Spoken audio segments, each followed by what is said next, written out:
everything was up here and this. Yeah. But she did a good job. So we're going to start off with soil and water. Soil and water. Yeah, that's right, that's right. And I took that. Soil and water. The ladies, thought they the did well. ladies here for soil and water, I see her. That's R. And when we went in, we looked at it, we went in. She said, So if you do go back out there to, she said,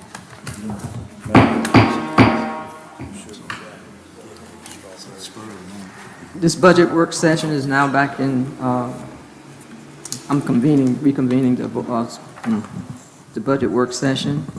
First up is Soil and Water, Ashley Preedy. You just couldn't even get comfortable in your seat. No, yeah, you can.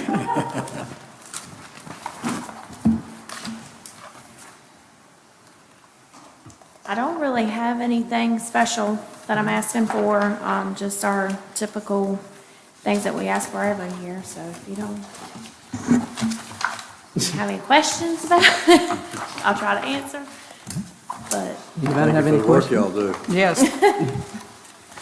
Any questions? It's under R, I believe.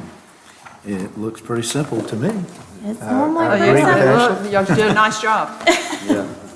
Okay, All right, thank you. thank you. Go forth and prosper. Ms. Helen Yu is going to be at the end. We amended the lineup, so she's going to be here at the end. So we're skipping all the way down. Ms. Catherine Horton will not be here as well. So we're Chris Hill, tax. What tab are we under there? I think tax is F. F. Thank you. I don't have to flip. How are y'all today? Hey, how are you? Good. Yeah, I know. I'm not asking for anything other than what we need to operate on a daily basis. Everything's cut and dry and pretty much in line with where we were last year. And you put things, money aside for the reval, Yes, ma'am. so that's not a big surprise to us. No, we've got over $300,000 in the reval fund, and Kim and I talked to the appraiser, and he thinks that's more than enough. So that'll come around. The work will be done in 2024 for the 2025. Well, there's Actually, always plan ahead. You might, sometimes there might be something come up that you might need it. I could.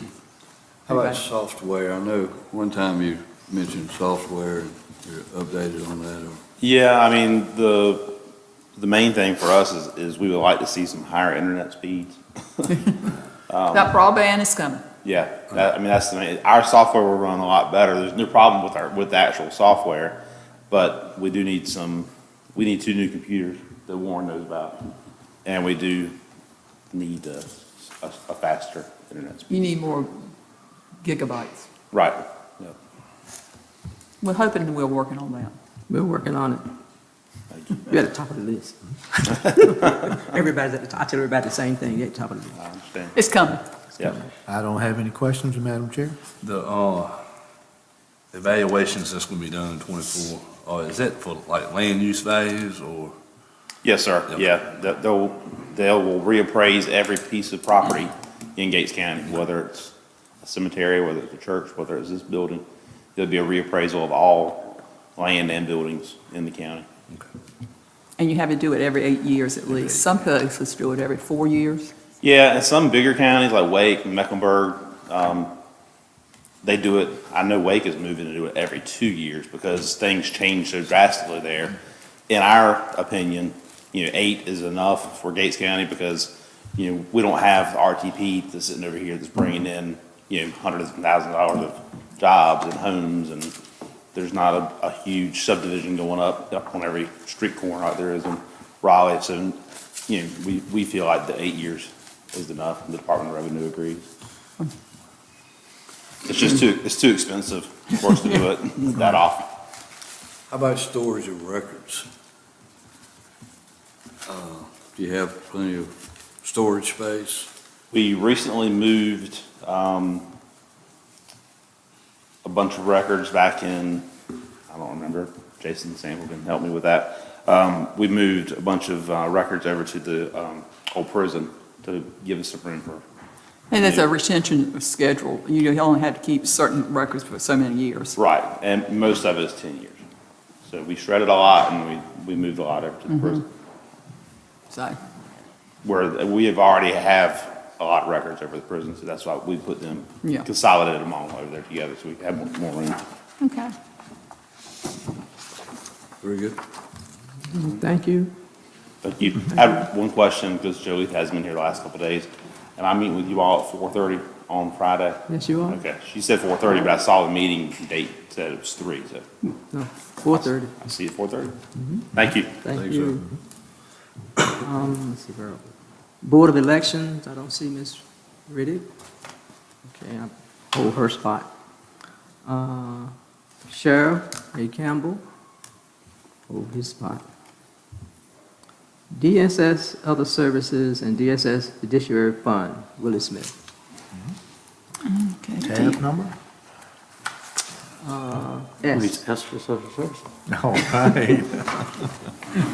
DSS is what number? S. Okay. Great Oh, afternoon, yeah, social services. That's what- Mr. I was looking for Wilson, DSS. Chairwoman, Commissioners. Hope y'all are doing well today.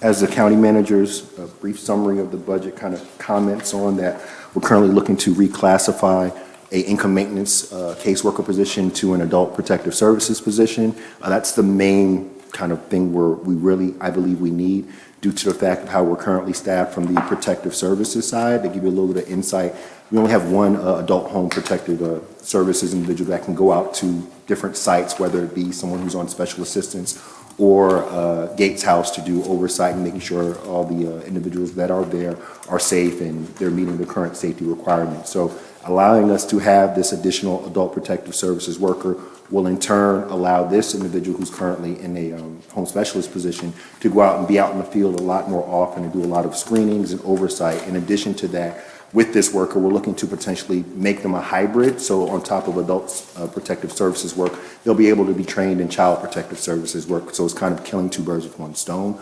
Outside of that, the main specific thing we are also asking for is a vehicle.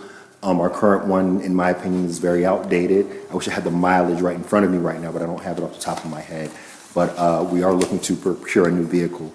As I was looking through the budget, I want to comment on a couple of things regarding DSS. We did ask for an increase in our legal services due to adding some additional scope of work requirements of our attorney right now, because he was currently only overseeing guardianship cases. However, this current fiscal year, we added on the fact of him to provide consultations for us in those instances that it's needed. I did see a quick note here that we had asked for $4,000 in relation to adding some laptops to assist with teleworking and the sort like that, and I see that wasn't there, so maybe if you can provide some insight, that would be appreciated. I don't know if this is the time or place, but I'm a big believer in closed mouths don't get fed, so I apologize if this isn't the right appropriate moment for that question. Again, also, I seen up here, I want to make a note about advertising here. It's only a $250 budget. However, we are looking to make some more public announcements outside of just using the website. So maybe it could be considered an additional increase in that, and I apologize for it not being reflective in the original budget that we submitted. But just to give you an idea, we do get free charge. We're not charged with Cal Bryant as it relates to public notices if we have to change a meeting of the sort. But however, if we want to make an announcement for a potential job hiring of the sort, we have to pay for that. And the same goes if we wanted to host an event and publicize it in the local paper. Those are certain things that we would have to cover the charge for having that ad space. But just want to put that out there. Let's see here. I think that kind of summarizes just a couple items that I saw in the budget that you all received that you may not have been aware of, but I'm happy to answer any questions as it relates to what I just discussed, and if you had any questions or concerns about how much we're asking for. Also of note, I'm not sure if it's been commented on in your private meetings or conversations, or if you've even gotten to that point, but a lot of these items we do get reimbursed for, which is a good thing, whether it's 40% or 66%, depending on where we're at with what the responsibility or duty is in the budget. So that's just something also to keep in mind, that although there may be a front-end cost, there's reimbursement involved where we get at least a portion of that money back. So, I mean, I'm open to any questions or concerns you all may have, and hopefully I can address them as best I can. If not, I have my handy-dandy admin officer, Sean Hale, here in the back, who is also my money person, that can, help me out right there, so. Are there any questions for Mr. Smith? You asked for, in your budget that you gave us, you asked for, oh no, wrong page. Oh, no. Let me No recalibrate problem. my Just numbers. refer me to where we're looking at. No, No, I'll find it. Go ahead, someone else. no problem. I can wait. I'm patient. While we're waiting on Commissioner Hoppers, any other comments or questions? Comments, looking at the travel for social worker, what have you, there's a big difference between Hereford County, Gates County, and Chowan. So what I will say, as it relates to travel, our staff is a little bit limited due to the fact that a lot of our travel is locally, and then when we do have to travel outside of the county, it's relative to guardianship and adult and child protective services cases. So another comment I will make is our travel and training line items that were in the budget, there may be a potential budget amendment to that due to things opening up and COVID kind of ending to an extent. When we originally presented this budget, we were under the guise that things were kind of going to be the status quo as they were at that time.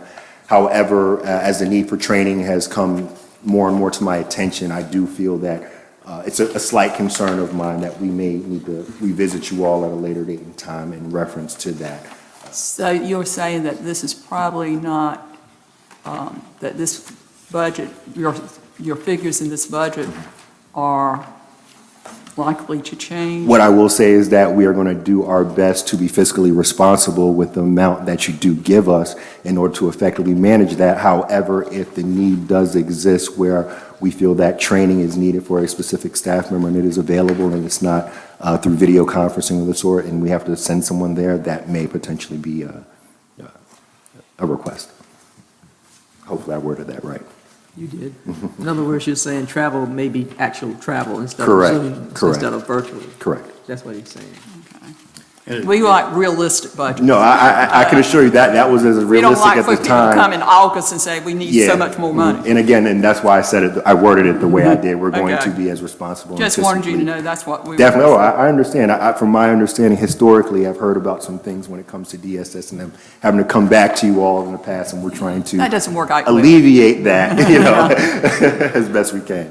Well, having, serving on that board, there are things that are, I've learned that are out of your control. As in the new cases of guardianship and things like that. Correct. It's, has really shot our budget in legal. Correct. It has. Legal areas, which we have no control over, and we're mandated Right. to, when a case is dropped in your lap, it's yours. Yeah. And it can affect your budget. So, so just to throw that out there, I understand where you're coming from as in, as in what your actual cases will be and what the demands on it will be. And also on the training aspect, if he has a person that he sends off for training, that can be used in another position. Correct. Or a dual position, if that arises, that training will help keep the budget down for another warm Position. body. Correct. So just Cross-training. keep all that in mind. Correct. Thank you. I support training in legal. Yes, it's one of those things I believe, the more knowledgeable you are about the whys and the hows, the more effective you can likely be with your own, tasks and duties and responsibilities, especially when it comes to our social workers. Especially in the Department of Social Services, you got to be Bingo. very careful Exactly. with people's rights. 100%. And what you do and We what do you- not want to be like some other counties that may be out there in the news for not so good reasons. Okay. Any other questions or comment for Mr. Smith? All right, thank you for your service. Commissioner Hoffler, if you ever find that question, let me know. Yeah, I'll I happily don't answer know it where I for you, wrote it. okay? I was reading it over last night, so I don't know. I'll find it. All right, not a problem. I'm always here to help you all. Thank you all very much. Y'all have a good one. Thank you. Thank you. Rescue Squad, Stormy Butts, that's under K. Stormy Butts?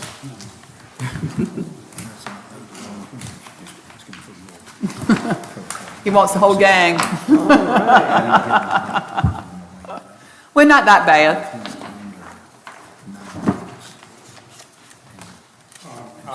say that I appreciate the trust that you put in the board of directors for the rescue squad to help run the rescue squad and to try to represent the citizens of the county and keep the cost of that operation as low as possible. During the last 18 months,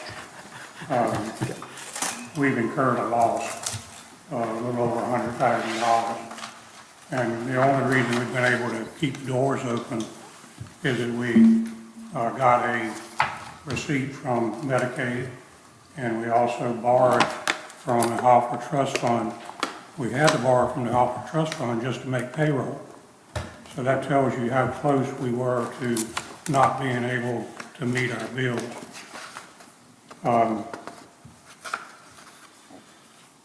We're not asking you to try to make up any loss that we've already incurred, but we cannot continue to have these losses in the future and stay in business.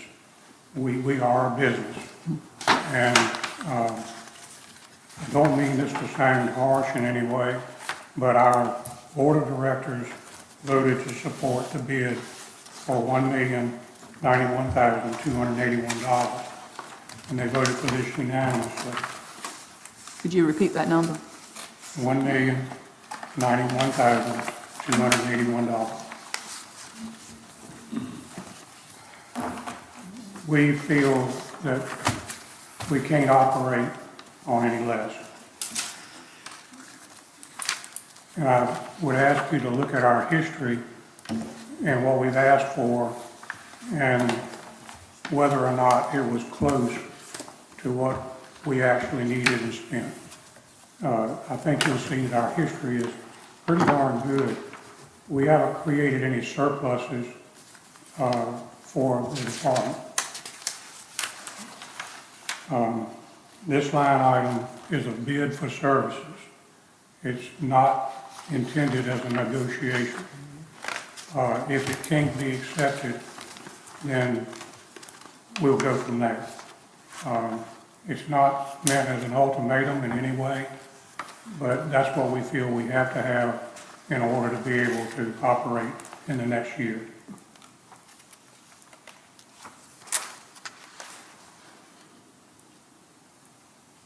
Mr. Butts, you have anything to add? I do not.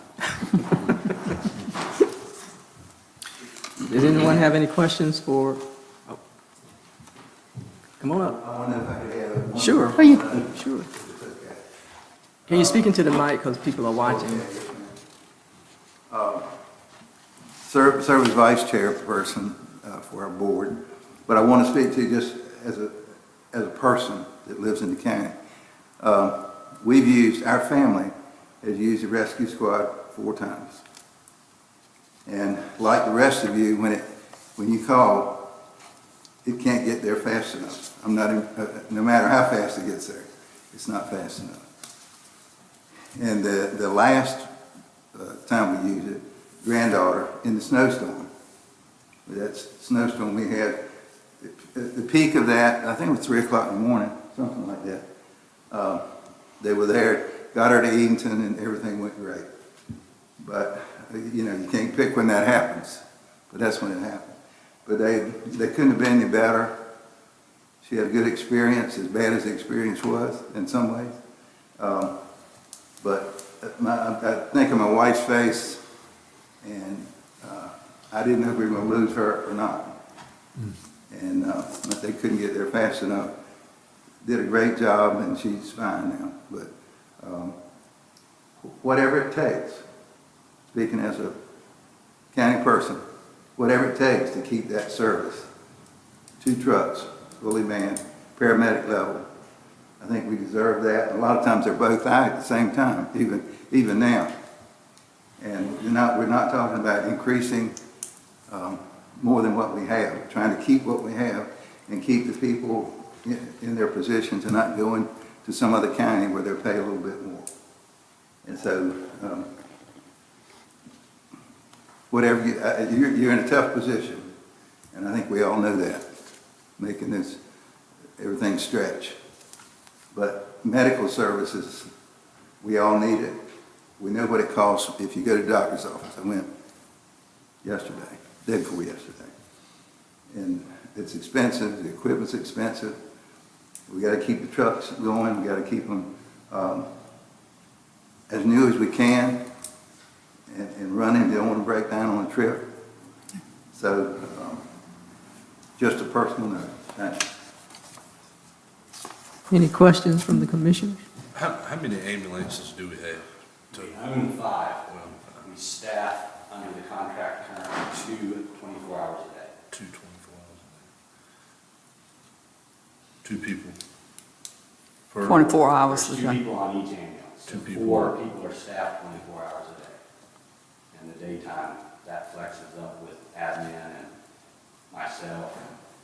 If we're doing any types of transports, then we'll bring on a 3rd truck during the daytime To handle the cover those transport. convalescent transports.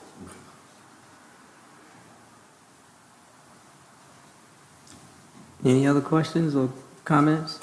Are you back, I know that at the height of COVID, you said there was a slow up on your number of cases.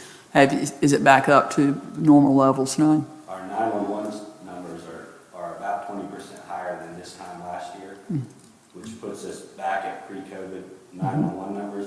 The convalescent stuff's not back to that, but. Yeah, because they're not transporting. Right, it probably won't ever go back to that because of the shift in Medicaid and how they're handling that kind of business now. We probably won't see a return in convalescent trips because a lot of stuff that used to be ambulance eligible is not anymore. But our 911 numbers are back. And of course, the transports help with your bottom line. Right, it's revenue. Yeah, So that, when we bring in those transport crews, that's not reflected in the payroll budget. That's covered by the revenue of that trip. Right. The budget request is solely those 2 ambulances, 24 hours a day, 365 days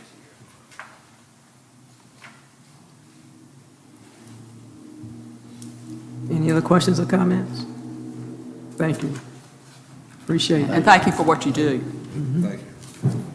Where am I? The governing body, chairman and clerk. I'm here waiting on that. I said, I'm here waiting on that. That's D.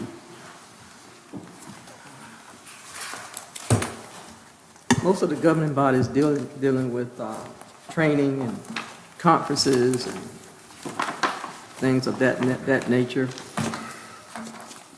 I asked Jalitha, I think you see it in here, to look at training and ethics training. We have 3 commissioners that must travel. Hopefully it'll be Zoom, I don't know. But we put that cost in there, also the cost for, let me find it, a retreat. And you can see the class schedules that she's looked into. Some of it is free. We try to do free or at least less expensive. We try to find those webinars that are free or some that are minimal, not the ones that cost a lot of money. And we're hoping that we don't have to travel in some of the training.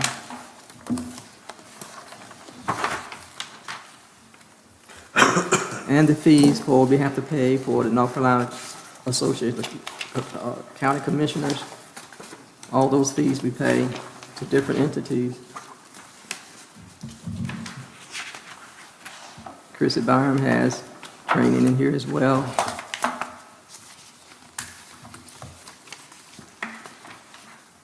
So are there any questions? I think Jack was one of the commissioners last year that said that we needed more training for our staff. And I'm a proponent of training and professional development for staff. You have to keep them current, especially they have to have certifications, CEUs, whatever they need. But even if they don't need a certification or CEUs, they still need some professional development training in their jobs, whether it's customer service training or any other training that we can find that's not too expensive. And I don't think in the past, we haven't done a good job of that. I do have a question. As I was looking over this, Where is it? it's for hospitalization, and of course, that's our insurance. it went from 2022, it was $15,000, and 23 is estimated at $41,000 plus. That's a huge, yes, that's a huge jump. Typically, when we've budgeted for the hospitalization, we have looked at who has it and who has elected not to take the county's benefits. What happens when you don't budget for it and that person leaves and a new person comes on and they elect to take it, then we have to find the money. So for this budget, I went ahead and budgeted everyone as though they had the health insurance. Okay. They elected it. So we don't keep running into having to do budget amendments because we didn't budget for it. Okay. That's understandable, because I knew I don't take the. and Right. I know Dr. Riddick doesn't take it. And what? I got it. You don't have it. I do have it. I thought you would have it at your business. I do. You got it personal, huh? Yeah. And Ray, what do you have? HIPAA, you know. I'm gonna turn you in. You need to talk to HR. And HR needs to tell you. HR's in a budget meeting right now, he's Yeah, unavailable. okay. And you don't take it. Well, Ray, Again, Ray's on the police force. yeah. You're not under us, right? At all. the way that it works is the majority comes out of the sheriff's department budget because Ray is on there. He's playing cops and robbers. But there's also, the accounting software will do the percentage, and it's a very small percent that comes out of the governing body's budget. But like I said, I just went ahead and budgeted Okay.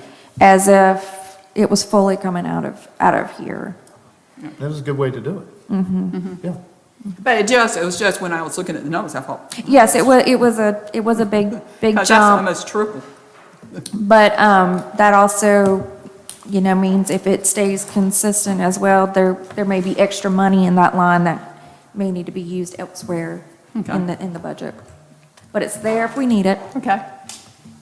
And of course, we don't know what will, happen. Some of us might. Any other questions Yeah. for Kim about the governing body's budget? Yes. Okay. All right, Sheriff Campbell. Mr. Yount, you can come too. That's Jay. That's found under, let me see. Jay. J. Let's get us, Good evening, Good evening. afternoon. I guess I'll just start with the requested but not recommended. Is that how we're going? Is that how we want to do it? oh, yeah, Okay. it's your presentation. The new deputy position. I've got 2 full-time positions now that I can't fill and don't have an application for. I still would like that position to be looked at, an extra one, besides the 2 that I have already. And I'll just throw you some numbers out for that. January, the sheriff's office had a total of 422 calls. February, 396 calls. March and April, our calls for service went well over 500, 560 in April. Our domestic calls doubled from January to April. January, we had 11 calls for domestics. In April, we had 23. We had 10 in one weekend. We had 5 on a Friday night. We had 5 more on Saturday night. We are short. Weekends, I have 1 deputy covering this county from 6 in the morning to 6 at night. I don't leave the county weekend because they know they can call me and I can get to them pretty quick. But that's dangerous. So the new deputy position, that's all I'm gonna say about it. We need more, and the biggest drawback to coming to the county is pay. It's plain and simple. I know we do the best we can, but without getting our pay up to where we're really competitive, it's hard to keep people, and it's hard to get people that are not from here vested in the county to come in and stay. Right now, I have a captain, a chief, and an investigator that are covering shifts. They have to. I'm shorthanded. As a matter of fact, the chief today is my day call. Comp time payout. That is a tremendous issue. I battle it all the time, but there's only so much I can do. These guys, they work cold, 3 days, possibly a month. Inmate transports. I've got 2 deputies tomorrow. They're gonna transport an inmate between 12 and 14-hour round trip, all the way to Burke County. There's no way to get around it. I had Sheriff Webb do some transports for me. That helps. But on court days, I have deputies coming out early. They have to make transports. Some have to stay late. I had them late yesterday making transports.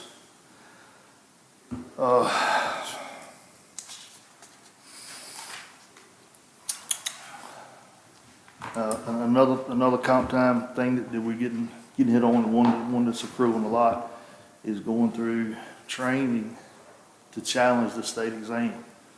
No, our rank, he's got to go to these classes to be able to challenge. So he's accruing comp time for that. And hopefully works. He's actually taking a practice test today for the state exam. Being short-handed, I don't know what to do to try to fight to keep the comp time down. I'm just short. The reduced departmental supplies, the guns, the rifles and the shotguns, if we've decided to buy rifles.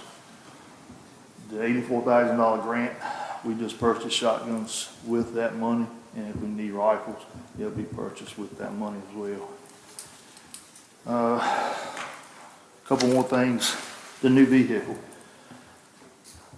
What I don't want us to run into is a situation where I'm gonna have to replace multiple vehicles in 1 year. And getting kind of close to that. Last year, we purchased 2 new ones and 2 used ones. I've got 2 Chargers, one with 133,000 miles on it, one with 105,000 miles on it. I've got a Ford truck with 100,000 miles on it. I've got another Charger with 134,000 miles on it, a white Charger with 104,000 miles on it, another Charger with 100,000 miles on it.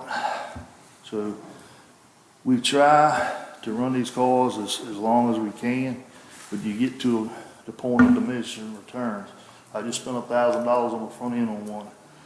The car's in good shape. I feel like it was worth it. That car's been assigned to a deputy and he's using it.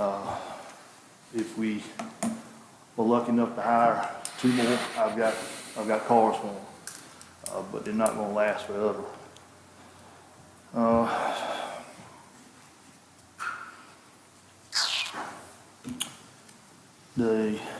Something else I just want to make you aware of, the inmate medical cost is a big one. We have been battling that. We've got an inmate right now in custody. It's cost this county over $10,000. We had one a couple years ago that cost this county over $20,000. The inmates have learned that it's free medical for them, not free to us. There is a push now within the Sheriff's Association and other places, some of the jails and stuff, have brought this up, that an inmate with pre-existing conditions, if he goes in, then I feel he should be responsible, not me. So, and that's what's happening. We had an inmate that had an accident, and ever since that accident, he's been continually going to the hospital, and it's costing us money. So I would really like to see that, but we've had to move money from our inmate housing to inmate medical to try to cover some of the costs. It's just the way it is. And on inmate housing, I have my inmate split between Albemarle District Jail and Northampton County Jail. Because of COVID and the staffing restrictions, Hereford County sometimes has a hard time taking on inmates, and I don't push them too hard to take them. Albemarle District Jail is getting ready to go up on their inmate board. Northampton County does us very, very well on our boarding cost. it's a ways to travel to get to and from there. He helps us out tremendously, and he doesn't usually turn me away if I have one that needs to go. But Mr. Jones from Albemarle District Jail did inform me this week he was gonna be going up on inmate housing. You know what that daily rate is, Ray? Is it a daily rate? He's gonna be going from $70 to $74 a day. So I get an inmate that's there for months. Yeah. It's a big expense. Sometimes I have tried to move them to Northampton, while it's a little bit cheaper, but some inmates I can't because of circumstances I can't. Is that the only cost, $74? I mean, it's not meals or anything tacked on top of that or anything? Would it be beneficial to us to have like a contract with one jail? Would we get a reduced rate or say, you know? It would be nice for a couple of reasons. Number one, I don't have to send deputies to 3 or 4 different jails. And sometimes I have to do that because I've got some in Albemarle District Jail, I got some in Northampton County Jail. I have had them in Hertford County too. Well, I had inmates at 3 different jails. We did have a contract with Hertford County. Just before I started, or right after I started, sure, that contract expired, but he was willing to go back and into contract with us. But they had a lot of staffing issues, they had a lot of COVID issues, and he had to turn me down several times. So then I started just working with Albemarle District Jail in Northampton.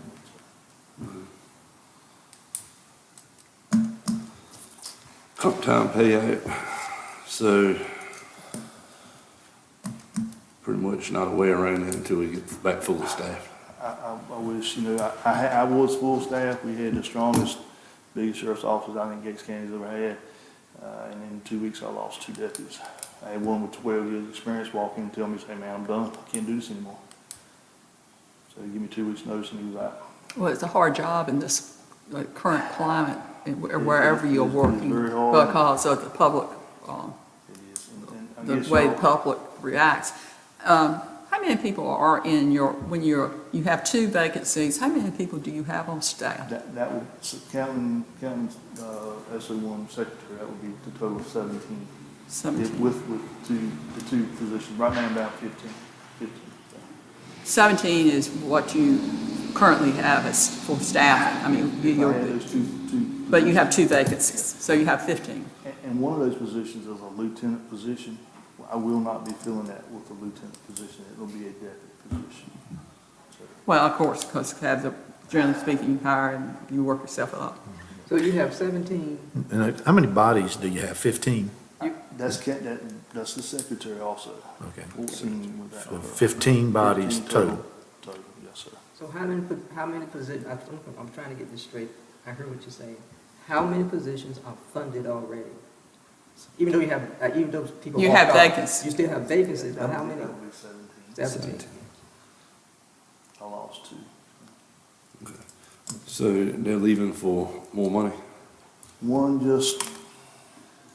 I've had 2, 3 leave for more money. And the last 2, one just said he was out of law enforcement, couldn't do anymore, he was done with it. And the other one just wasn't gonna work out, so. Well, of course, you get some that, Doing the best you can. yeah, they do so bad. I mean, I think you do a good job of policing the county. We're certainly not crime central. I don't think in Gates County we do have a drug problem, but that's pretty prevalent everywhere. But I mean, we're not what I would call a high crime area. But. I knock on wood every night. Yeah. We've had 2 deputies that were assaulted. That was what? Two of my deputies were assaulted a couple weeks ago. And a state trooper that was attacked, but it's rated also. Well, yes. And, so it's not to say it can't. Well, listen, anything that happens anywhere can happen here. I understand that. I worked in the school system. It can. One of the things the sheriff didn't bring up, in the last 30 days, we've had 7 deaths in this county. 2 suicides, 2 overdoses, to home death than a homicide. That's in 30 days. Yeah. My captain investigator worked 36 hours straight on the homicide. I mean, that's just the way it is. There's no way we can cover the comp time or cut the comp time out when we're short. And it's hard to not be short when nobody's applying. Well, I think that's, if you read the newspapers, that is not unique to Gates County. No, ma'am. Because We've had- Camden and We've had 4 Eaton. applicants this year. We sponsored 3, the BLET. 2 failed the BLET state exam, what they call a fatal failure. There's 6 blocks to a state exam. Normally, if you fail 1 or 2, you can retake the test. Anything over 3 is considered a fatal failure. And we've had 2, they were from Gates County citizens who took the state exam and failed it. 1/3 one that, from the county that took the state exam, he was offered more money while he was in VLET to Pasquotank. He went to Pasquotank.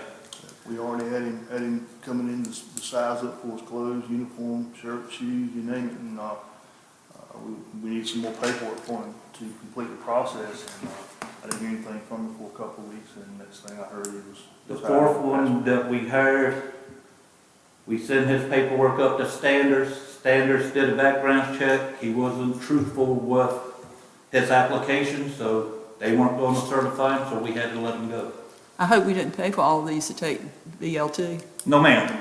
BLET, that's the Okay. thing, it's done through the community colleges. Community colleges get state funding for recertification and certification of first responders. So there's no cost as far as tuition. The only cost is to books and depending on the class, uniforms and stuff of that nature. But that's really $600 for a BLET book, and for PT uniform is probably less than $100. So, Still. So, Well, go ahead. compared to the police, the surrounding counties, Camden's about our size, Paquimans, a variety. What is the size of their departments? We're really, really close, I think, to, Paquimans may have a few more than ours. Paquimans has. Well, they more than got we do. Hertford. Yes, They ma'am. added on They've Hertford. actually, well, before they combined, they had more than we did. They were at 23 with 5 part-time deputies.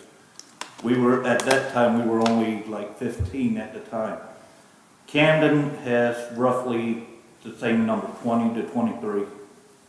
But one thing they have that we don't have is an auxiliary. They have part-time deputies, then they have auxiliary deputies. All of ours, with the exception of former Sheriff Ed Webb, the other law enforcement officers from the county, they're working for other counties. George Ryan works for Chowan. I mean, there's nothing we can do about that. Well, he never worked here either. No, ma'am, he didn't, he was the deputy here, then went to the DA's office, but he worked for Chowan County. I mean, we don't really have anything to offer them. So that's one of our biggest problems. So it sounds like we're running into the same issue throughout several departments, being competitive Well, rates wise. we got word, a friend of mine called me from Currituck the other day, their sheriff is going in front of their commissioners tomorrow at their commissioners meeting. He is asking that their starting pay to be raised up to $48,000. They can make, right now, they can work off duty down at the beach and make $30 an hour. Tomorrow, they're asking for $60. How do you compete with that? You can't. You can't because they have money coming. They have revenues. And they also, their population is so much greater than ours. But, I mean, that's what we're facing. For T County and surrounding counties, they're starting off around 40. We're being competitive with 36. And then we have just gotten our guys to 36 guys that have been here 3 and 4 years. We just got them moved to that last year. But someone starting out right out of BLET, who's starting out like 34, 5, 33, 34. We're not nowhere near 36, 37. My sergeants have just got in where they're at 40. You got surrounding counties starting deputies right out of school at 38 to 40.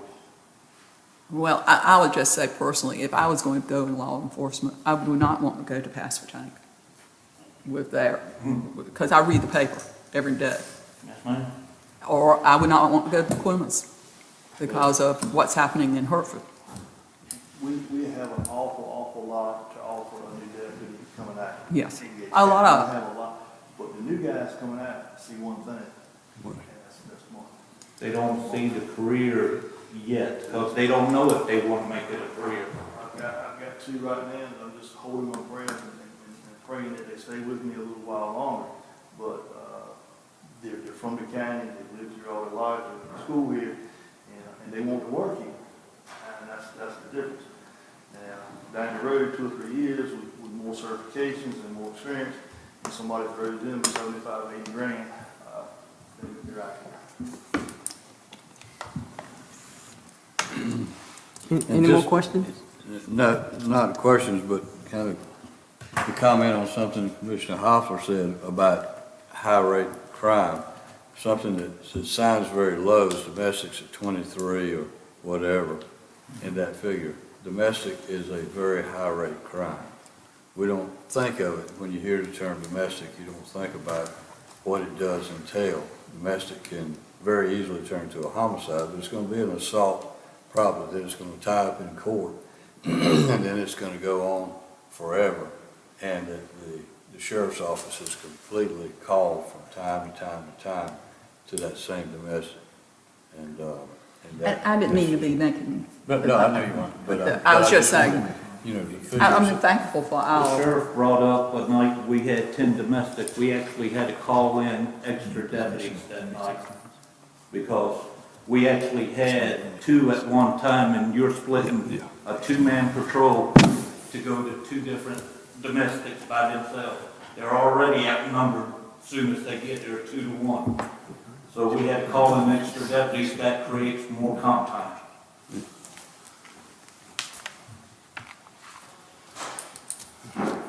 Any other questions for the sheriff and Mr. Young? Mr. Young, what is your title? I am the chief deputy. Chief ma'am. deputy. I get you, I see all of this. I said, he's got to be the chief deputy. Yes, ma'am. Okay. It's just the volume of calls and the calls that we're going to, I can see a pattern. And I really don't see it backing up a whole lot. I hate to see it. I hate to see violence and stuff come against the county because I love the county. I love working here. But when you go from 400 calls to 560 calls, your domestics double. It's just a matter of time before bad things happen, just like they did last week. And we had captain out, we had investigator out. I was out from 11:30 until 2 in the morning. We only called out 1 extra deputy that night. So the two deputies that were on shift worked, but they had to leave the scene to go to another side of the county. So we were there, but, I mean, that's what we're running into. And he mentioned the assault on our deputies. We were lucky that they were just bitten. One was actually kicked in the groin, and he couldn't walk the next day. There's no other way to put it, but he came on to work. That's the dedication these guys have for this county. Loyalty to the office and loyalty to the county. Okay, let me say this before you take your seat. Never doubt that the commissioners support law enforcement. We do. You do a good job as far as in this county. I think most of us feel safe in our homes and when we move around this county. Most of the time because we know the deputies, for one thing. You know who you are. So we appreciate everything you do. And please let the deputies know that we appreciate everything you do when you have your meetings from the commission board and from the citizens.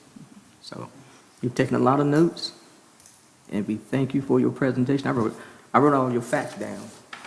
and I certainly pray for y'all every day. Well, it's a dangerous job. It is. You never know what, and domestic violence can be the most deadly. We have a lot of problems that come into our county, don't live here, but they travel crew here. And they're the ones that we deal with. We'll probably be contacting the law enforcement when the opiate money hits the county, so get your input as far as what the county can do with that issue of opioid overdosing and fentanyl and all that. And I'm glad you brought that up because we've had multiple life savings done by our deputies. I've got 2 deputies. I think last camp they have saved 6. 2 young deputies. Okay. They actually went to a call. They had 2 down at one time. We got them both back. Okay. So, and I talked to someone the other day about this, that, we're human beings, but we're put in situations sometimes multiple times a week that the average person couldn't deal with, can't deal with. Death, destruction, all kinds of stuff, but these guys, and myself, we're human beings. And when you go and deal with, like you just said, the number of deaths that we've dealt with in 30 days, it's just, you gotta sit back and catch your breath a little bit. Waits on you. All right, thank you, gentlemen. Thank you. Thank you. Is it election here? I still don't see her. Let's see who else. Kim, you can come up and do the miscellaneous. Miscellaneous, that's a good one. You can help with the miscellaneous.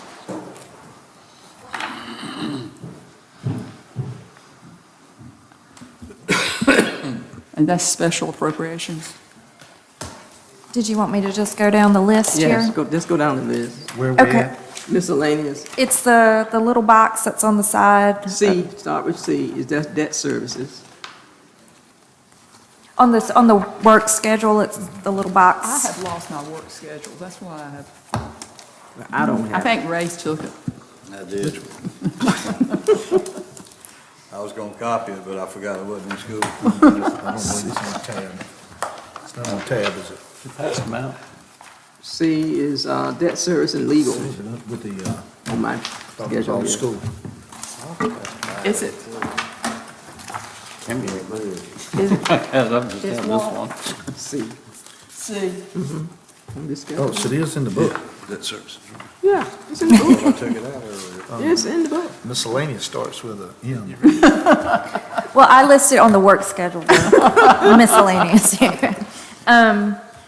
So for fiscal year #23,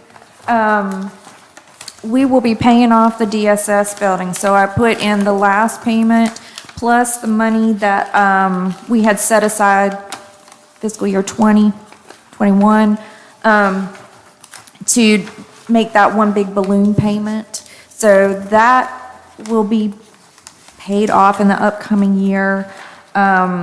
We will still have the Central Middle School debt, we'll have that for a while.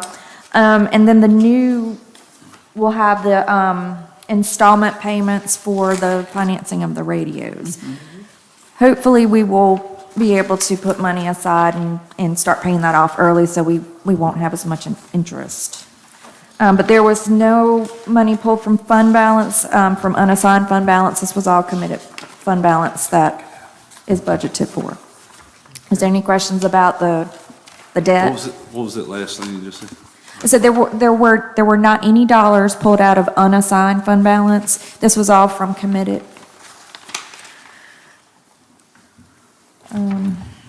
The next miscellaneous item, under section C, was the legal. We just put in the same amount that we had budgeted for this year. That would include the retainer fee for the county attorney, any of his invoices that, any of the other services that he performs for us, any kind of legal service the county would need. Now that you think that's enough for putting legal with all the projects we got coming up, that's gonna have to have him review.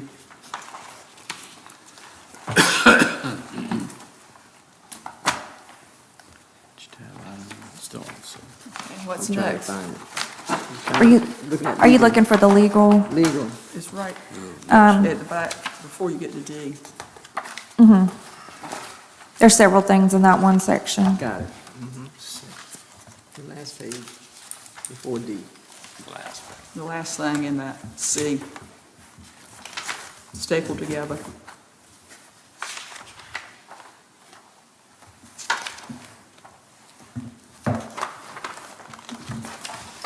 Yeah, I think that's okay. That's, you know, one of those variables there's always a certain amount of uncertainty, because you never know what you're going to encounter in terms of legal claims against you, that type of thing. So, no, but I think that's a reasonable number. The next item is under Section J. Court facilities, this is right after where you see the sheriff's budget is the next item. Typically, the county budget's $20,000. This is to cover some of the cost over in the courthouse. We do receive some money for this, but this is the portion we charge. For things such as the jury software that they have to use, the portion of lawn care, some of the utilities over there. Also in Section J, right behind the court facilities, there's the medical examiner section. This is also one of those items that is very much an unknown. Yeah, some years we use it, and some years it's hardly use it.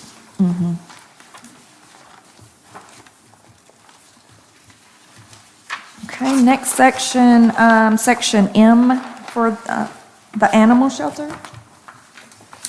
I did not receive the budget from the finance officer in Chowan County until this week. And what we have in here for the budget, I think is a little shy, $2,000, based on what they've projected for next year's budget. Now, their budget has not been passed either, or adopted either, so that figure could change. But we're pretty close to when we had to estimate with what she sent me this week. So there may have to be a budget amendment sometime later next year if it looks like their costs are coming in to where they're projecting them to be. So the year's total is 65. Yes. And I think, I don't have the paper right in front of me, but I think it was 67 that came in. It was pretty close to what's in the budget. They generally try to be very. 66,197.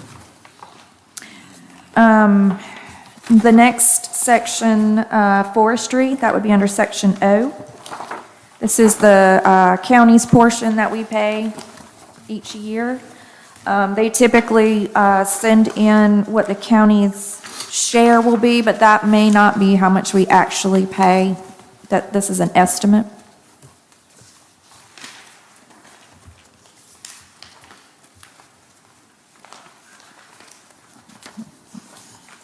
And is that comparable to last year? I believe it went up slightly, but not, I think we've purchased a truck or two in the past. currently, we have a little over 75,000 budgeted for forestry. And they requested a little over 82,000 for this year. But again, what we budget may not be what we end up paying. Usually it's a little less.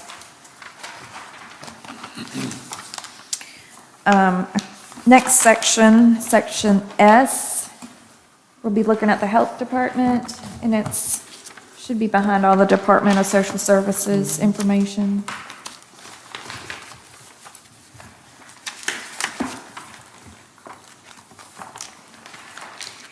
This is our portion from Albemarle Regional Health Services. And in your packet, they have also included through fiscal year 33, how much they anticipate each year that it'll go up in cost.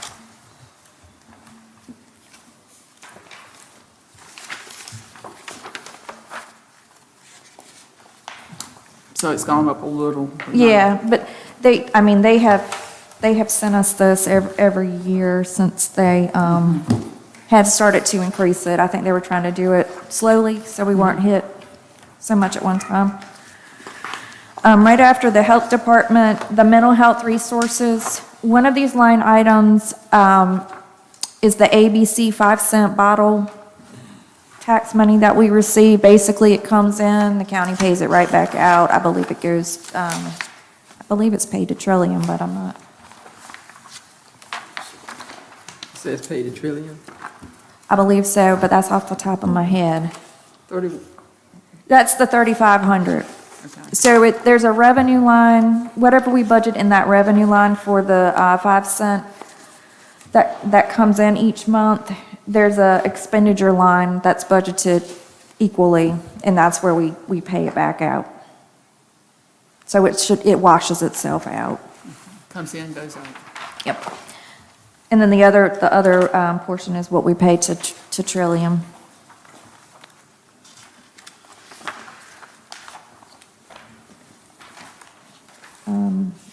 The next item under section U is what the College of Albemarle, Before you move on, I noticed that we don't have the budget for the PCG landfill. it's at the very, very end. And, yeah, I'm looking, okay. Okay. Yeah, I see it's not on my little miscellaneous box here.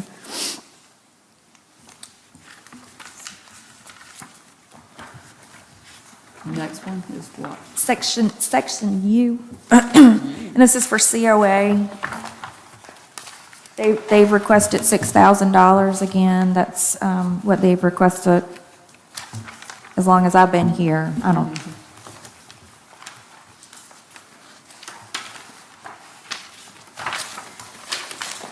The next section, V, is the library.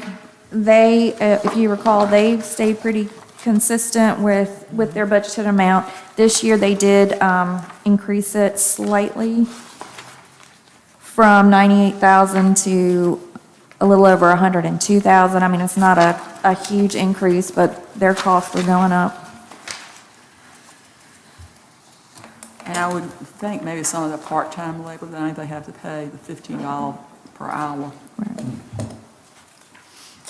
Isn't that minimum wage now? I'm So not- we all got a 5% increase. I'm not sure. I think it's gone. Section W is the special appropriations.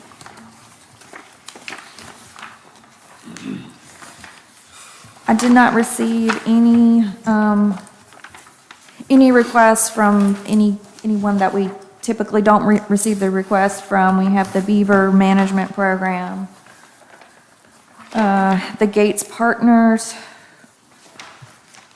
Albemarle Area United Way, Albemarle Hope Line, the Food Bank of of the Albemarle, and then the RC&D Council.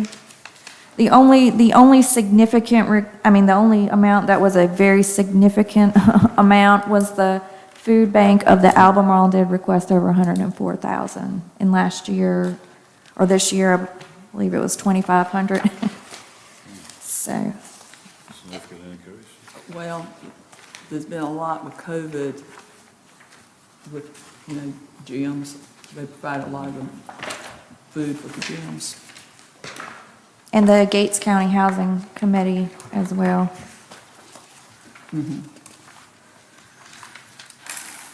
I think I skipped over that, yeah, What did they request?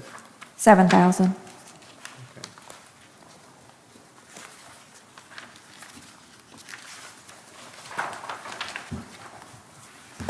And I think they requested that because of the cost of materials.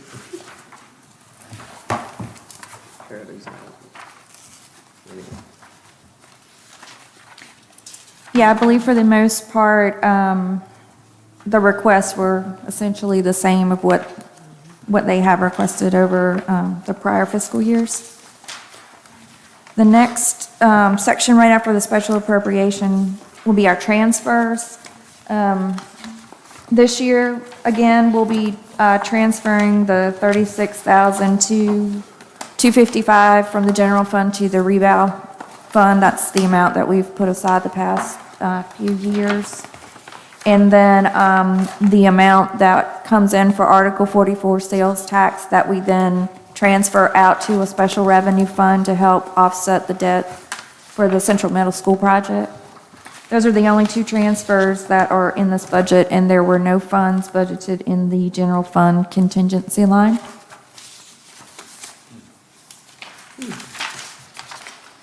That was a good move when you started that. The next section, and just, if I'm going too fast, just let me know. Section X, the first is the housing grants. This is a special revenue fund. This will be for the 2017, 2018, and 2019 housing grants that currently McDavid is administrating. So this is just the fund where we pay the vendors, and then the county gets reimbursed for that. Those emails have been enlightening. Yeah. Ms. County Manager, have you heard from, I can't remember her name, for the CDBG grant from McDavid? Okay. I know she was in a hurry to get it back from you, and you sent it.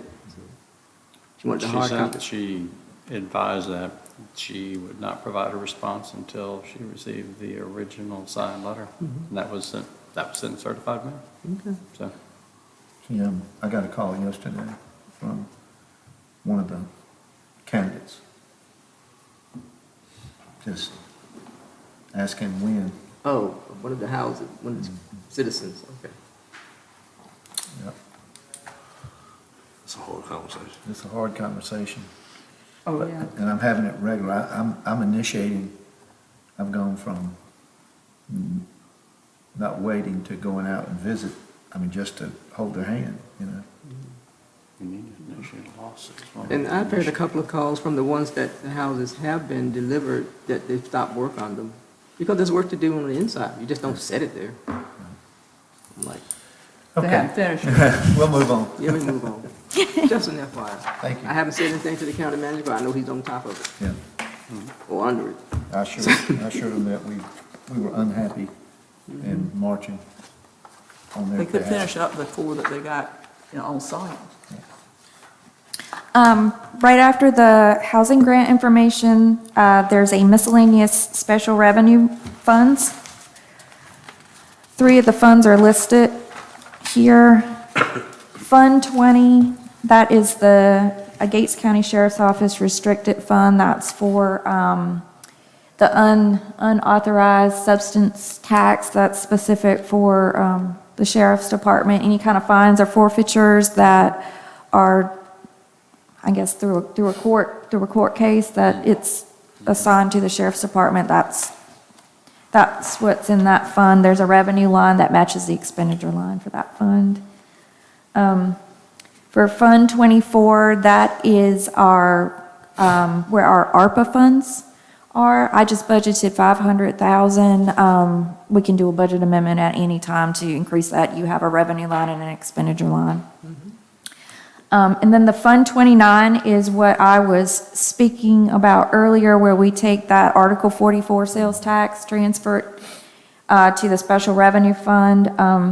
This here is showing the transfer to the general fund, the $560,000 number will cover the principal and interest payment on the Central Middle School project.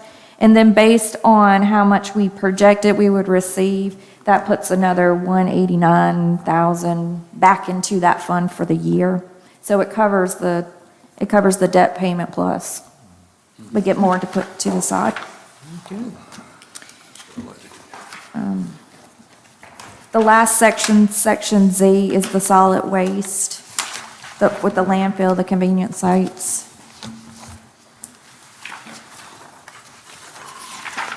The numbers that are in here are based on just looking at an average, looking at the projections of what we paid. They might not correspond with the document that I was given for projections. Some of these line items in the solid waste fund are grants that we receive the money and then we pay it back to the PC&G because they are handling our solid waste. I mean, the two biggest lines in this fund would be your landfill operation and your convenience site operation.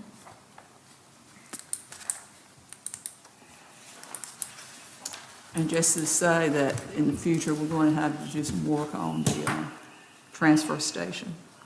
It's not in this budget, but it'll be in the next year. Transfer stations at Belvedere, and you know, they have that hill, and the cement is breaking down, and they're going to, and it has to be sloped, and there's contamination between water, rainwater, and the fluids that come out of the trash. That's a big no-no, so it's going to be monies next year. So I'm just preparing y'all.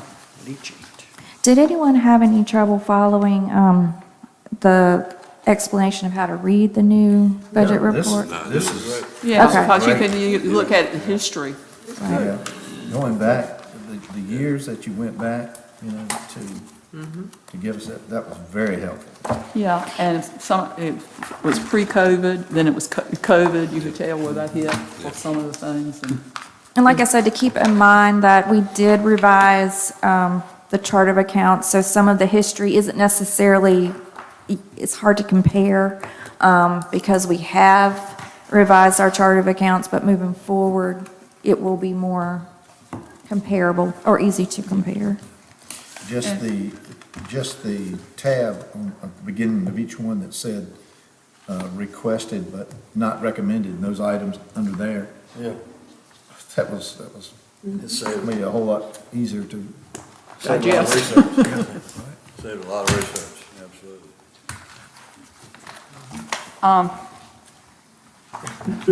Yes. Before I raise my hand. I believe y'all remember, I was tasked with something about tourism, and a few months ago, I talked about the Legacy Trail for African American Experience, where we have been invited, I told you, to join. There is a dues that are expected, and they do it by the county's ability to pay. And so we got the lowest fee price, Camden and Gates and McQuimmons and so on, and that's $2,000. Currituck and Dare and Pasquotank paid more. So, Did we vote? Yeah, we already voted it. okay, we voted, Yeah. but, you know, there's $2,000 that will have to come out of this budget somewhere. Okay. That's what I was saying. Go into the budget. Go into the budget, yeah. So it can come out. It can't come out, yeah, y'all keep it straight, anyway.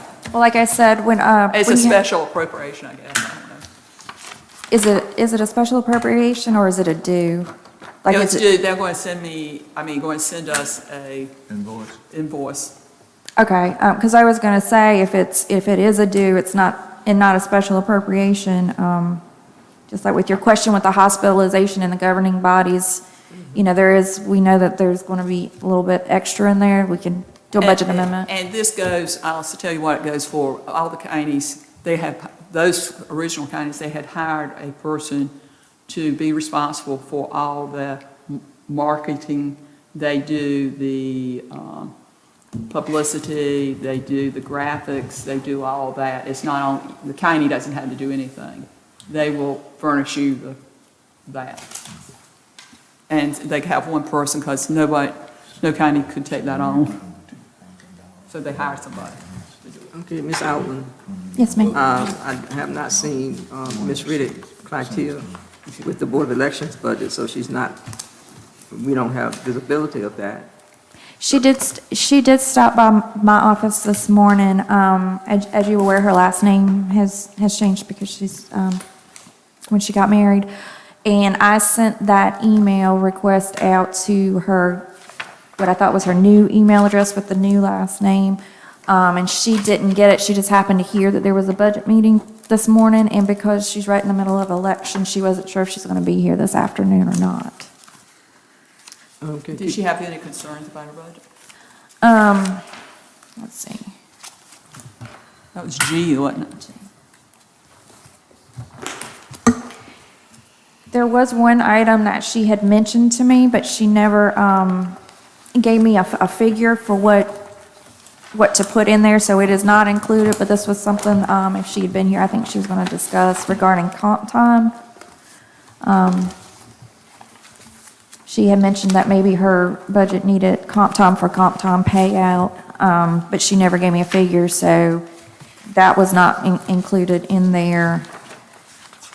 And the only thing that was requested but not recommended was the camera system and lights, and there's a report in this section for that.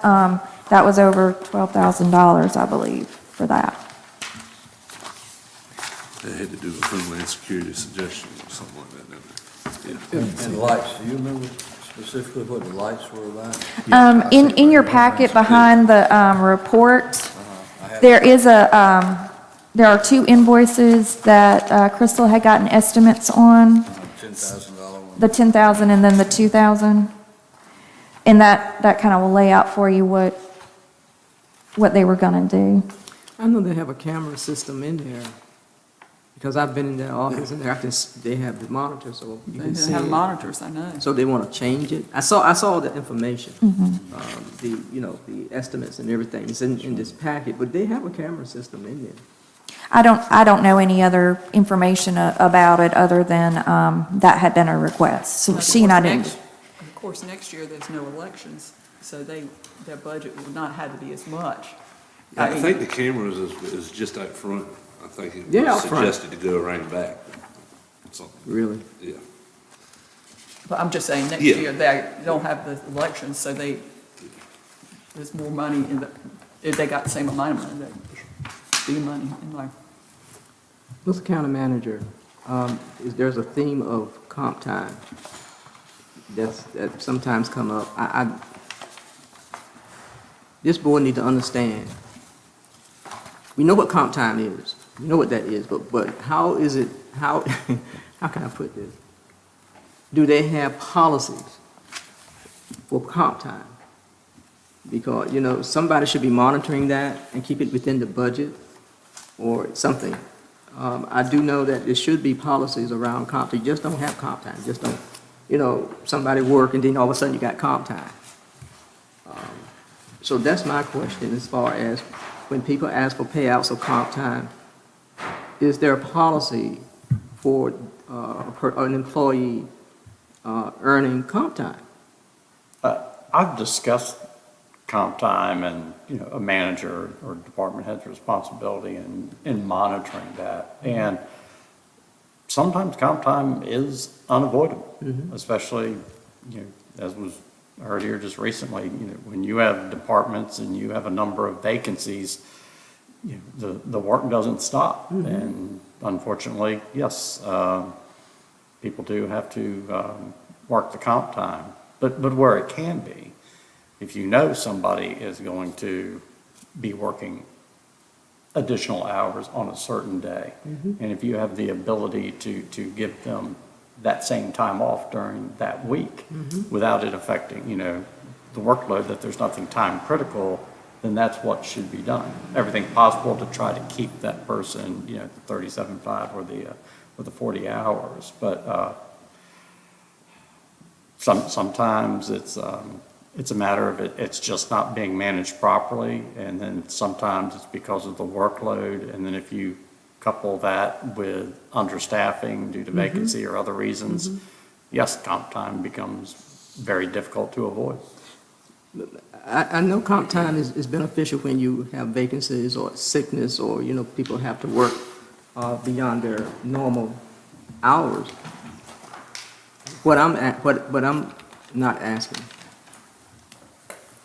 are there policies within these departments, or do they understand about comp time? I know in my former life, some people were working comp time because they could. Not saying that's happening here, because it's money. What they don't understand, it hits the budget because it's not in the budget.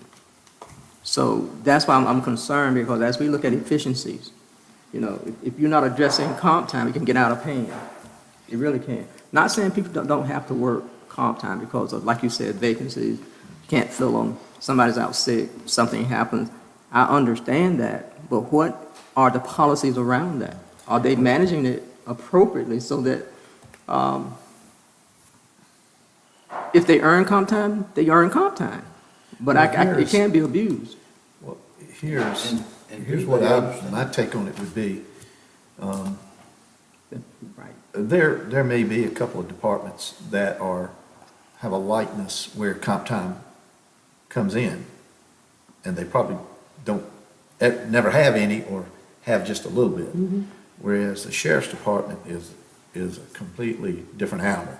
Can't compare it to anything else, because you don't know how many of those cases, like Ray working 36 straight hours, you don't know when they're gonna come up, or you may not have one. So you can't put a block and say, it's gotta always be handled like this. It's right for the county manager for each department head to understand fully that this is for you to manage. You know, that's your role as department head. But you can also, outside of the sheriff's department, you can say, we're not gonna pay for any comp time. Which means, if people wanna work for free, they'll work for free. That's not gonna happen either. I mean, but you hear what I'm saying? I mean, I heard what you're saying. If they work the hours, You gotta I pay. don't have the option of not paying. You have to I agree. pay. I agree. That's a labor law. But the management, Unless I want to explain it to a judge. but the management role, Labor law. but the management role when That management. when it's Get told to close. that person that way that means, okay, we're going home at whatever hour they go home, and we're gonna show up the next morning at the regular time, there would be no comp time. We have to make sure, or ensure best we can, Mr. County Manager, that the managers, the directors, whatever their title is, understand comp time. It's not paid money. Sometimes because it's paid later, they don't see it as real money. They don't. They'll have all this comp time, and next thing you know, you got $15,000, $20,000, $30,000. But when they're earning comp time, they don't see it. But then we see it later on in the budget, and then we have to allocate, because there's no such thing as found money. You have to allocate that money from somewhere. So I just want to make sure that we all understand that when we get requests for payout of comp time and it's in the thousands of dollars, whoa. I'm just saying, and I'm not saying anybody's abusing it, but I want to make sure that they understand that's real money. And it's not just that, it's the FICA, it's the FICA, it's everything. retirement on top of it. Yeah. It's And everything. it can run up to a big. But bill. here, let me expand on it. When you're working in a department that has a time constraint, then and you haven't, you've got to have this document provided on a date. It's got to be date stamped at the post office or time stamped on your computer, and you haven't got there yet, then that's where comp time would be understandable, if that makes sense. It makes sense. Okay. I understand comp So time. it's the understanding of, to me, is the understanding clearly goes back to the department head. That this needs or has to be done It's going to hit their budget. by this date. Now, if you want to really talk policy, it's when the department head or the employee sees that they're not going to meet that timeline. That's fine. Then they go to the department head then Approve. goes to the county manager and says, I'm going to need comp time, and how much the county manager says, and that department says, I'm going to need at least 8 hours of comp time to meet this deadline. To me, that is a policy. Tim, I don't know what you'd have to say about Well, there that. is control, because it is one thing I saw that wasn't being done, or wasn't being done with any regularity, is that an employee does not individually decide if they're going to work beyond normal hours. They have to seek pre-approval Exactly. of that from, and I did institute that was going to start being done, and that does accompany the timesheets to show that, so an employee doesn't just say, Yeah, it'd be nice to bank 2 or 3 hours of comp time, so I think I'll just work till 6 o'clock a few evenings this week and bank it. So, yes, and so then it comes back on the manager of the employee, you know, but there's a question, you know, was it something time sensitive? Was it something that, you know, was due because other employees was out? Because yes, they're held responsible for that approval process. And once they've worked that comp time, you have to pay them.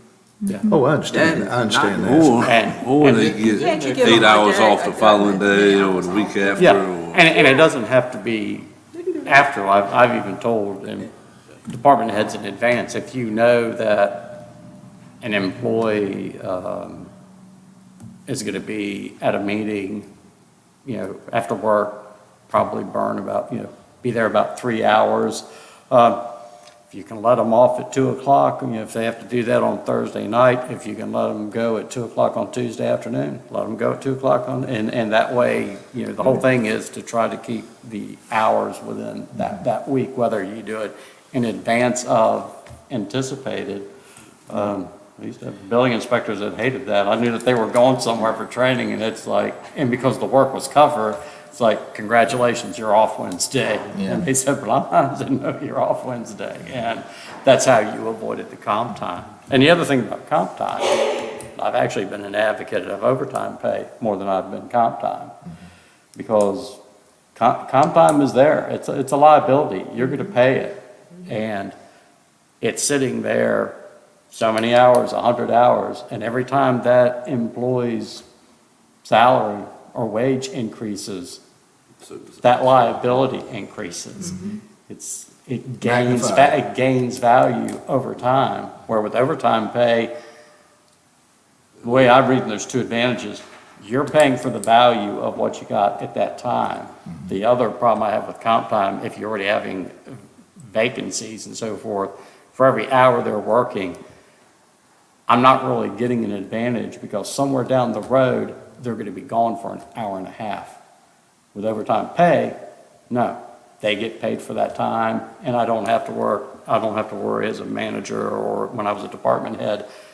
It's great that they worked here, but now I'm just going to pay for it somewhere down the road. And then somebody else is gonna have to cover their vacancy. Yeah. So Well, that's why I was an advocate of overtime pay. You basically paid that liability that you're still accruing with comp time, and you're doing it at the value at that time, and you're not going to suffer for it somewhere else down the road. Well, you it's still not can't in- budget for overtime. Yeah. Yes, you can. Well, to an extent, but It's guesswork, right? yes. Well, and it's not, just to be clear, we're not trying to take anything away from the employee, it's just that, Yeah. it's that we're looking at a budget, and if you don't address those, you can't stay within the budget. So that's what we're. Well, you pay it one way or another, and we've had people when they leave, and then you have to pay out all these comp hours, you're talking about $9,000 or so. That's a big hit. Yeah.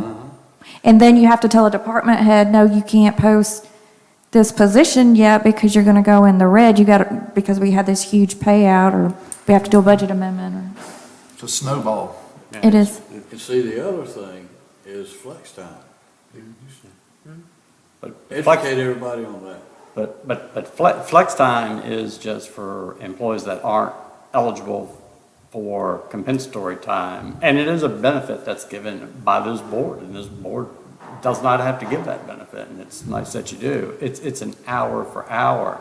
But there is no cash value that accumulates with that. And then if people accumulate that and they cannot take it, Yes, what happens? they have a certain amount of time that they must take Gotta that take it. time or they lose it. It's like at the end of the year, some businesses, if you don't have to take it at the end of the year, it's gone. It's an incentive to take it. Well, I just started this conversation The constraint because, is you have to take it so quickly, right?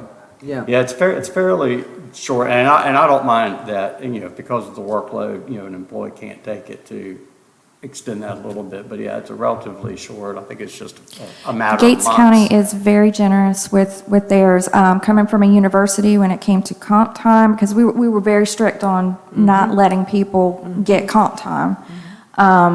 If you didn't use it within a year, you had to pay that employee out. If you were non-exempt, you did not get flex time. You work until the work is done. That's why they said we're paying you this high salary, unless it is something that is pre-approved and it's something that's well out of the ordinary for you. You had 2 weeks to use that flex time or you lost it.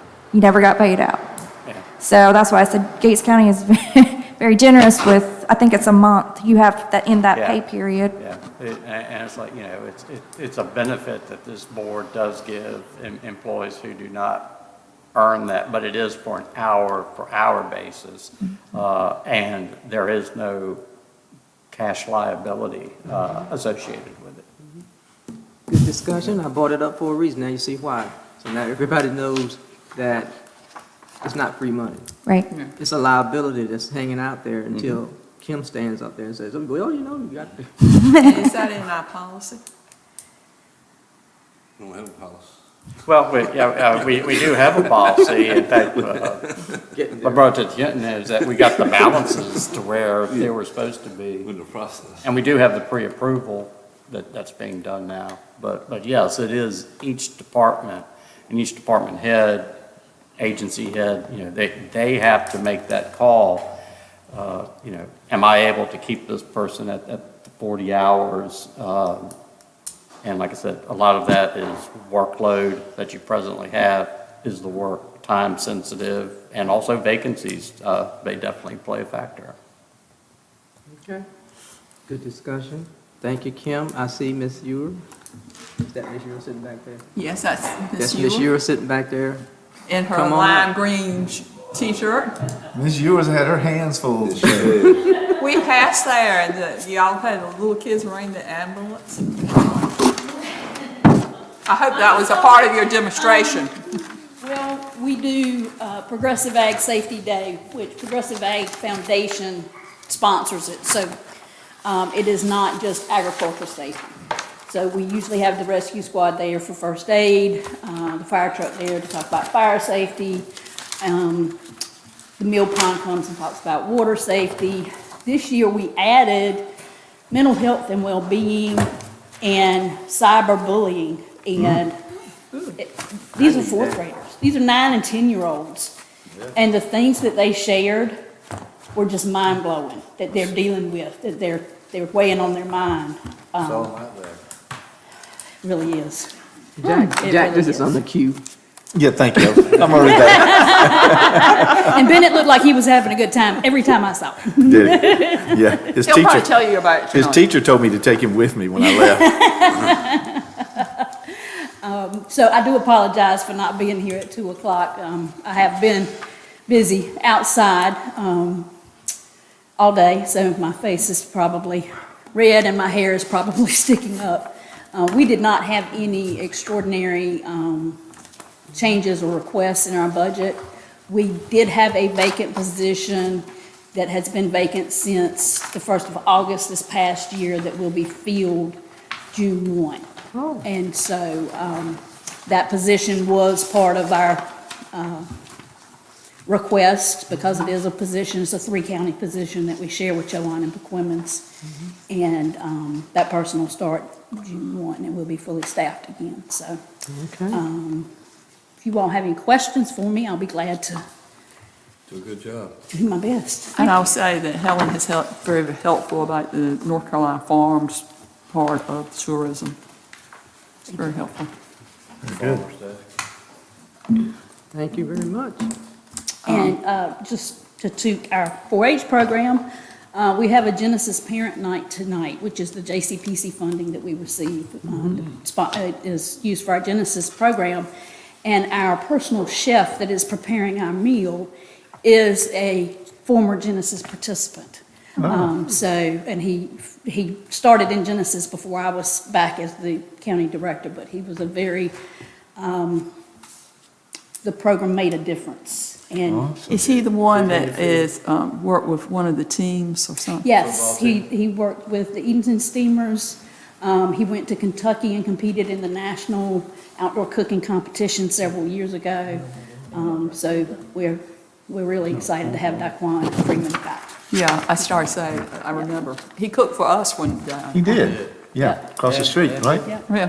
And just to add on to what you were talking about football, I believe he was actually looking after one of the football teams, and if I'm not mistaken, it was Appalachia. He originally went to, Mount Olive and Yeah, it helped was- with the basketball team. Yeah, it was. He helped with the football team here in high school. He did the videoing and the taping for them. And then when he went to college, he was working with the basketball team. And then he's also worked with the Edenton Steamers baseball team, so. You tell them about the livestock show, we did really well. We did really well, and we had first, second, and third, which livestock, there's 4 different animals the kids can show, and there's a division where the kids are judged in their showmanship skills, as well as a division where the animals are judged on their marketability. And our kids did really well in, we didn't have anybody in the lambs this year. And a lot of the goats that placed high in the Grand Champion range were raised by a former livestock participant from Gates County that is now carrying on his grandfather's legacy, right? So Hayden Riddick is raising goats that are winning awards nationally these days. And we're really, And we won first, second, and third in what category? in the goats, but there were different age divisions. And I have to send those to you, because I know Lily Stallings won Grand Champion, I want to say with her steer. Emma Taylor won Grand Champion or Grand Reserve Champion with her goat. But I'll have to get all of those because they're broken up into different age categories, and I'll send those to you. It's a good program for kids. Yep. Also a way to earn some money. I think the Oh, no, you Kittles, don't want, you If, don't. I think the Kittles have spent a little bit of money over there. If you ask the parents, Of course, it costs money too. most of the kids in my experience, my boys showed for 2 years, and if they put the money in their savings account, they got the money. Otherwise, you need to pay me for the animal, you need to pay me for the feed, you need to pay me for the medicine, because it does add up. But one of ours got a bonus gift. Didn't it? Yes, that was Emma's goat. At the sale, when you buy an animal, you don't actually take it home with you. You're essentially sponsoring the child. And so you bid on it, and the bidding went up to $4,000 on the goat, and they stopped bidding. And the lady that was bidding on it went into the back room and said, they didn't run me up high enough, I want to put more money on that goat. And it was a former, not from Gates County, it was a former livestock participant that said, people supported me when I was showing, I want to give back, and this little girl deserves this. So it was really, really awesome. Pretty neat. All right, thank All you. right, thank y'all. Thank you. If there's no further discussion about the budget work session, I entertain a motion to adjourn. Second. All in favor? Aye. We are adjourned.